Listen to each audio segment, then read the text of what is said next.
Halo semuanya, welcome to my channel. Aku Zara. Ini kali pertamanya aku buat konten untuk YouTube sendiri. Untuk teman-teman yang belum mengenalku, salam kenal semuanya. Aku Zahra Fitrisya dan aku adalah siswi dari SMK Muhammadiyah Tumi Jajar. Di sini aku mengambil jurusan DKV.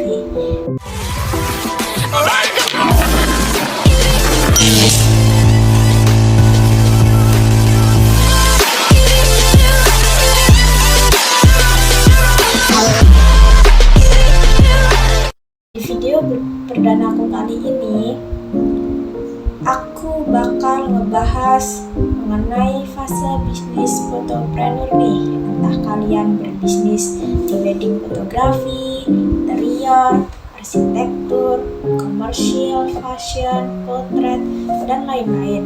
Ketika kita ingin merintis suatu brand dan launch produk kita ke pasaran, pastinya brand kita itu nggak mungkin langsung tiba-tiba gede, followersnya itu langsung banyak, volume salesnya itu langsung tinggi, di media langsung tinggi, marginnya langsung gede, langsung bisa ekspansi kemana-mana. No, tidak sesingkat itu dan tidak semudah itu.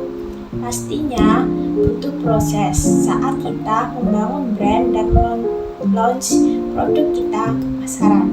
Umumnya kita itu melalui 4 fase ini. Aku bakal jelasin satu persatu. Fase yang pertama, fase introduction, perkenalan. Fase dimana kita mengenalkan produk jasa kita dan brand kita ke pasaran. Nah, kalau kita udah sukses melewati fase introduction, maka selanjutnya kita memasuki fase growth.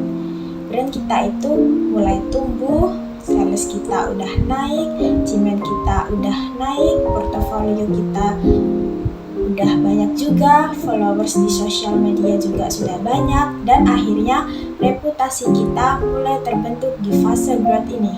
Oke, fase yang ketiga itu adalah fase maturity.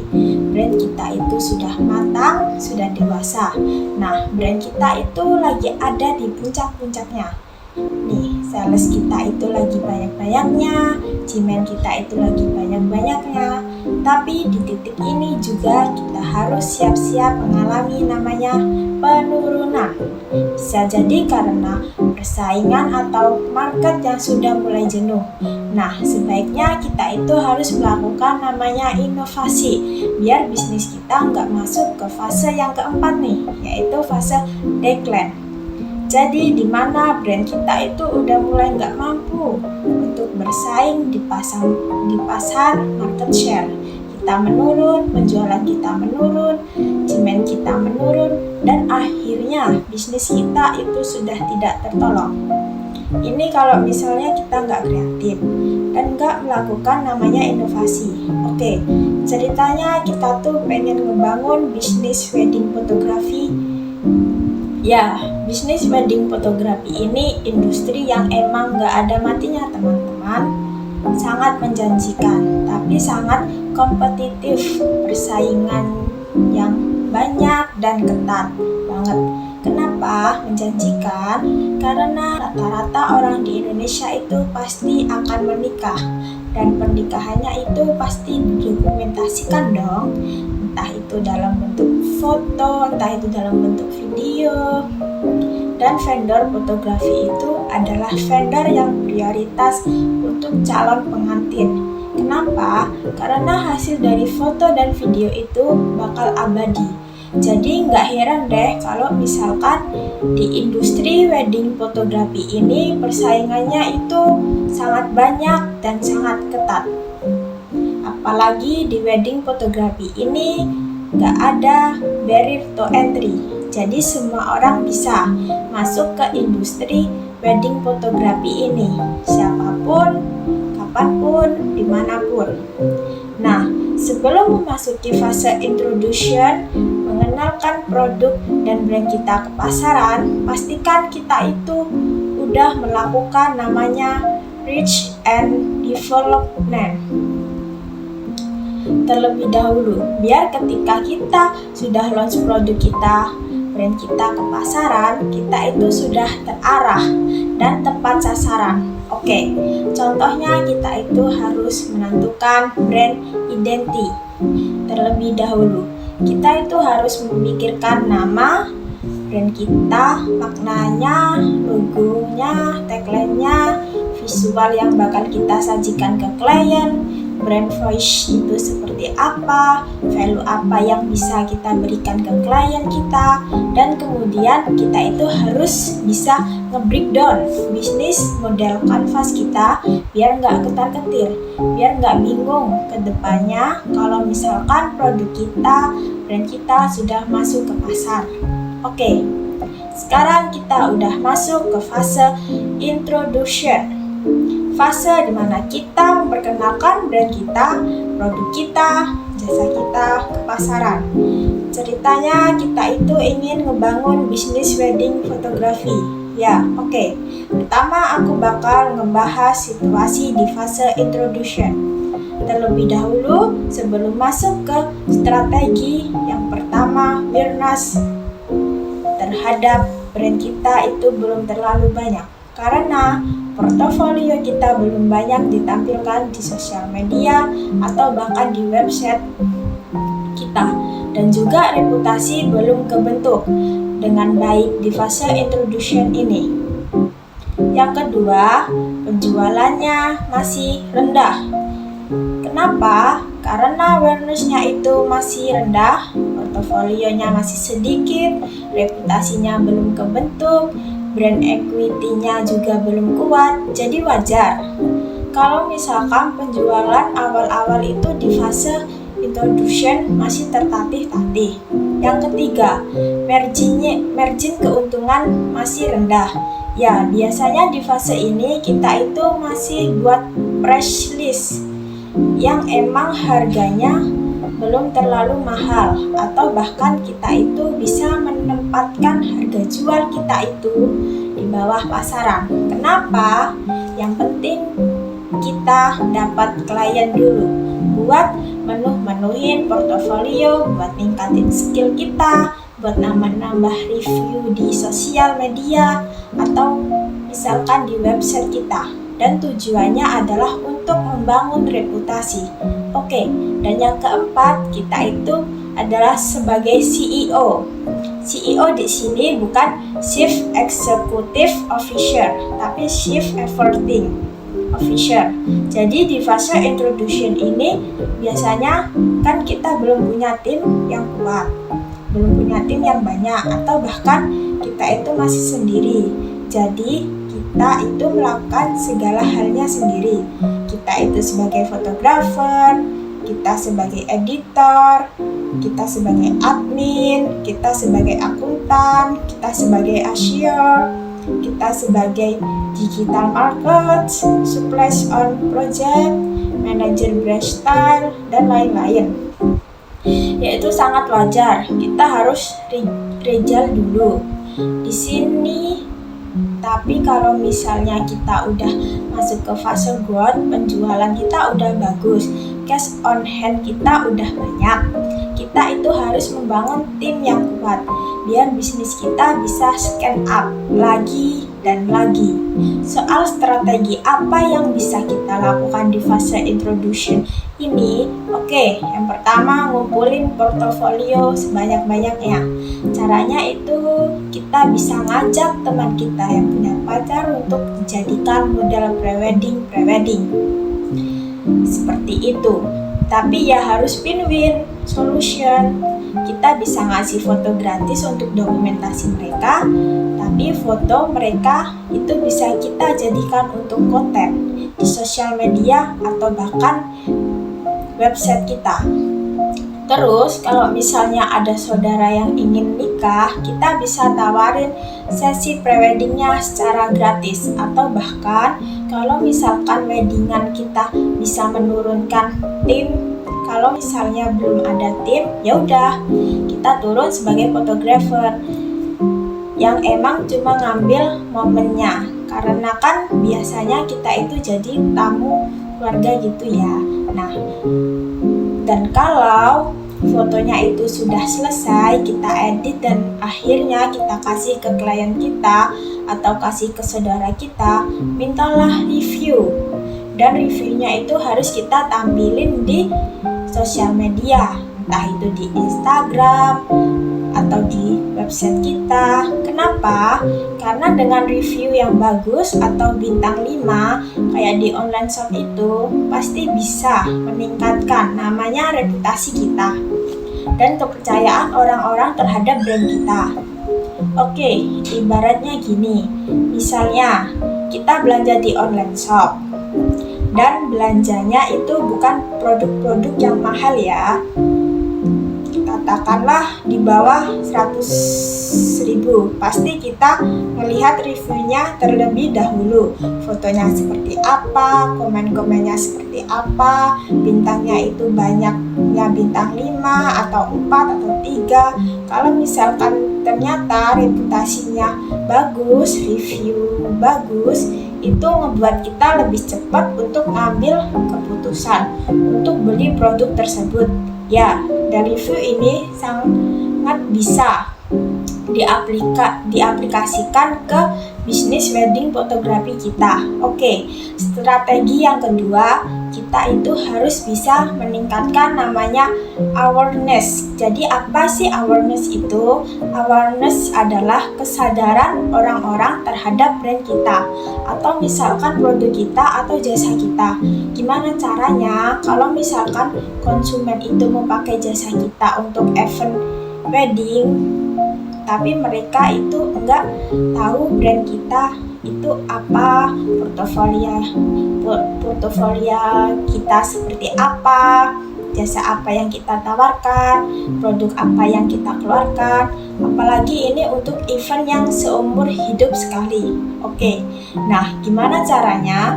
Yang pertama, kita itu harus konsisten upload portofolio kita di sosial media. Contohnya adalah di Instagram. Kita harus konsisten untuk upload di IG Story, IG Reels, biar muncul di Reels-nya orang dan akhirnya kita bisa ngedapetin namanya followers yang organik. Oke. Kan atau kalau misal kita punya budget lebih, kita itu bisa melakukan namanya iklan berbayar. Contohnya kita beriklan di Facebook, Instagram, TikTok atau Google. Nah, ini powerful banget, tapi ada tips triknya. Nah, setelah kita sukses melewati fase introduction, maka kita masuk ke fase growth. Bisnis kita itu bertumbuh.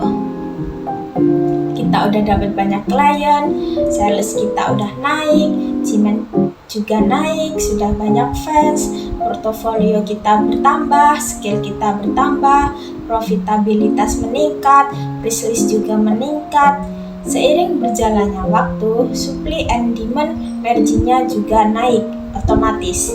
Tapi jangan heran, kalau misal di fase growth ini nanti bakal banyak kompetitor yang ngikutin cara kita berbisnis, entah itu dari visualnya, entah itu dari brandingnya, entah itu dari servisnya. Macam-macam ini bukan sesuatu yang aneh di era digital sekarang. Nah, strategi apa yang bisa kita terapkan di fase growth ini? Pertama, kita bisa scale up. Kita misal biasanya kita hitung event cuman Rp 20.000, kita bisa scale up ke 70 atau bahkan 100.000 per hari. Tujuannya adalah untuk mendapatkan jangkauan audiens yang lebih luas tapi tetap terlihat. Yang kedua, kalau misalkan ada duit lebih, kita itu bisa investasi dalam hal branding. Kenapa?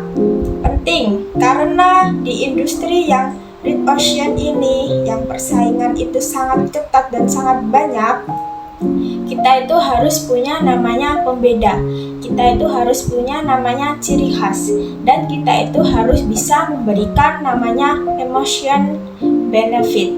Jadi enggak cuman function benefit. Ya, biar kita itu punya kesan lebih di benak konsumen. Contohnya nih, kita itu bisa buat dan ngembangin maskot kita. Dan akhirnya kita bisa buatkan merchandise. Kita bisa buatkan postcard yang di belakangnya ada copywriting untuk si klien. The client, terima kasih telah menggunakan jasa Tumi fotografi dan bla bla bla bla. Bisa seperti itu. Atau bahkan kita bisa buatkan short film, personal project komik dan lain-lain. Kemudian kita itu bisa ngebuat logo yang emang lebih menarik perhatian dan emang biasanya representasi in brand kita. Dan next, kalau misal kita punya duit lebih, kita bisa buat campaigns yang memang lebih menyentuh ke hati konsumen.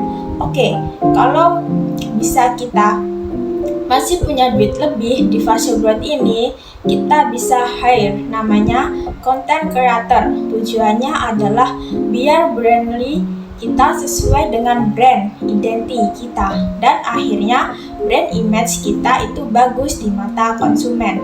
Next, kita itu bisa training tim biar mereka itu bisa scale up bisnis kita, atau bahkan bisa membuat brand kita itu pilot karena tim kita itu udah kompeten. Kita bisa bawa tim kita untuk ikut workshop seperti Word, Fighting Communication, Digital Marketing, Video Editing, Digital Imaging, Selling, mungkin atau brand dan lain-lain. Oke, ketika kita udah melewati fase growth, akhirnya kita memasuki namanya fase maturity, fase kematangan, fase bisnis. Kita itu udah dewasa, udah matang di fase maturity ini. Kita lagi ada di puncak-puncaknya, penjualan kita itu lagi naik-naiknya, dan brand kita itu semakin dikenal oleh audiens. Tapi pada fase ini juga kompetitor itu semakin banyak dan semakin kreatif, dan market bisa mengalami namanya kejenuhan. Apalagi kalau misalnya kita nggak inovasi, kita nggak bisa ngejaga market share kita udah masuk ke fase keempat, fase decline. Nah, strateginya apa aja sih? Pastinya kita itu harus melakukan namanya inovasi. Kita itu harus bisa membuat sesuatu yang baru, entah dalam gimmick yang baru, produk yang baru, tim yang baru, atau misalkan branding yang baru. Pokoknya buat sesuatu yang kreatif dan inovatif, biar kita bisa ngejaga market share kita. Ataupun kita bisa berkolaborasi dengan artis lain, brand lain, vendor lain, biar sama-sama bisa naik Nurnas dan brand image masing-masing. Atau kita bisa membuat namanya personal exhibition, dan yang pasti kita itu harus adaptif, bioteknologi baru. Oke, kalau misalnya kita keenakan berada di puncak dan kita itu nggak adaptif, kita nggak kreatif, kita nggak inovatif, siap-siap nih, kita itu bakal kesusul sama brand yang sekarang itu posisinya berada di bawah kita. Oke, dan akhirnya kita itu masuk ke fase keempat, yaitu fase decline, di mana brand kita itu udah mulai jenuh di pasaran. Terus penjualan kita itu udah mulai makin turun, demand juga udah makin turun, karena kita nggak adaptif, nggak kreatif, nggak inovatif, ataupun kita nggak bisa menang di persaingan. Karena gitulah, tahu sendiri kan, di industri wedding fotografi itu persaingannya itu sangat ketat dan persaingannya itu sangat banyak.